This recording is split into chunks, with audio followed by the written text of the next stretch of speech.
संदर्भात जे काही हल्ले झालेले आहेत या हल्ल्यांसंदर्भात सरकार मोठे निर्णय घेण्याची तशा पद्धतीचा काही निर्णय होणार आहे का? हे बघा, आजवर तशा प्रकारची प्रथा नाही आहे. परंतु मी स्वतः ज्याला बिबट्यांनी ज्या लोकांचे जीव घेतले त्यांच्या कुटुंबामध्ये गेलो मी, त्यावेळेला तिथली परिस्थिती बघितली की कर्ता पुरुष गेल्यानंतर घर एक प्रकारचं निराधार होतं. तर मी स्वतः असा निर्णय घेतलेला आहे की जर का त्या कुटुंबामध्ये जर 18 वर्ष ओलांडलेला जर का तरुण असेल तर लगेच फॉरेस्टच्या नोकरीमध्ये त्याला ठेवावं आणि कालांतराने राज्य शासनाच्या नियमानुसार त्यांना मान्यता देऊन त्यांना परमनंट पण करावं. अशा प्रकारचा प्रस्ताव मी राज्य शासनाकडे पाठवणार आहे आणि मला त्याच्यात यश मिळेल असा माझा विश्वास आहे. नाही, घोषणाची गरज नाही. मी आता तुम्ही बोललात अडवलत म्हणून मी तुम्हाला माझे मत सांगितलं. माधव गाडगिळांसारखे पर्यावरण तज्ज्ञ म्हणतात की नसबंदी वगैरे करून बिबट्यांची काही फरक पडणार नाही. ज्या प्रमाणामध्ये त्यांची वाढ झाली किंवा संख्येत वाढ झालेली आहे ते पाहता या बिबट्यांना मारणं हेच जास्त उचित ठरेल, कारण इकोसिस्टीम ते बिघडवत आहेत ज्या पद्धतीने त्यांच्या वाढले. बिबट्या हे शेड्यूल 1 मधलं प्राणी आहे. आता बाब असे की वनातले हिंस्र पशूपेक्षा हे उसातले हिंस्र पशू झालेत, म्हणून त्याचं शेड्यूल 1 मधून 2 मध्ये आणण्याकरता आम्ही प्रस्ताव पाठवलेला आहे. म्हणजे त्याच्यामध्ये ते मारणं वगैरे जो प्रकार आहे त्याला थोडीशी म्हणजे शिथिलता येईल. आता हिंसा असलेल्या वाघाला किंवा बिबट्याला मारावं, आक्रमक असलेला हे नियमात नसताना सुद्धा मी बोललेलो आहे.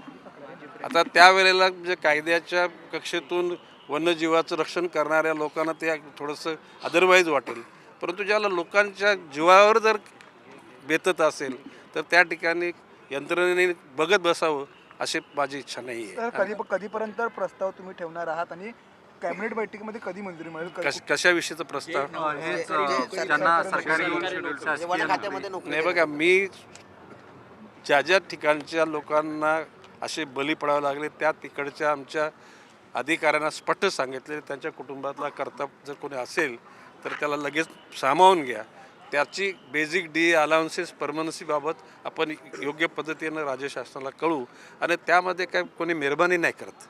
हा एक प्रकारचा तो म्हणजे आपल्या कर्तव्याचाच भाग आहे आणि मी असा प्रस्ताव पाठवलेला तर शासनामध्ये इथं नाकारला जाईल असा माझा विश्वास आहे. केंद्र सरकारला काही याच्या बाबतीत पत्रव्यवहार किंवा काही प्रस्ताव पाठवलाय कशाबाबत? बिबट्यांच्या बाबतीत? नाही, बिबट्या बाबतीत फार म्हणजे उच्चस्तरीय त्या ठिकाणी चौकशी केली गेलेली आहे आणि ही बिबट्यांचे आणि वाघांचे हल्ले ही राज्याची आपत्ती म्हणून त्या ठिकाणी घोषित करण्यात आलेलं आहे आणि त्या अनुषंगानं ज्या आपत्ती आल्यानंतर ज्या उपाययोजना केल्या जातील किंवा त्यांना मदत केली जाईल तशाच प्रकारची मदत या घटकांना केली जाईल. आणि भविष्यकालामध्ये नसबंदी जरी कोणी म्हटलं तरी मी कोणाच्या ज्ञानाविषयी कोणाच्या सूचनेविषयी मी त्यांचं म्हणणं चुकीचं असं म्हणणार नाही. ठीक आहे, प्रत्येकाला आपलं म्हणणं असतं, मत असतं, परंतु आम्ही हा प्रयोग सुरू केलेला केंद्र सरकारच्या वन्यजीव विभागानं नसबंदी काही प्रमाणात करण्याची परवानगी दिलेली आहे, कालखंड पण दिलेला आहे. त्याच्यामध्ये निश्चितपणे R&Dच्या माध्यमातून त्याच्यावर योग्य निर्णय घेतला जाईल. काही बिबटे अन्य राज्यामध्ये पाठवले जातील, अन्य देशामध्ये पाठवले जातील, परंतु केंद्र सरकारची परवानगी घेतल्यानंतर.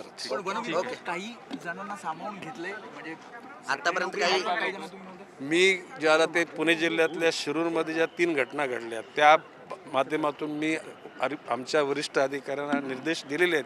आता ती माहिती घेऊन निश्चित आपल्याला कळवेल. आकडेवारी आले सर समोर किती जणांचा मृत्यू होतो आणि किती जणांना सामावून? आता प्रश्न असा आहे की आज लक्षवेधी लागल्यात, अर्धा तास चर्चा आहेत, प्रश्न लागलेत, त्या प्रश्नाच्या अनुषंगाने ती सगळी माहिती देईन मी. Okay. Okay, thank you sir. Thank you.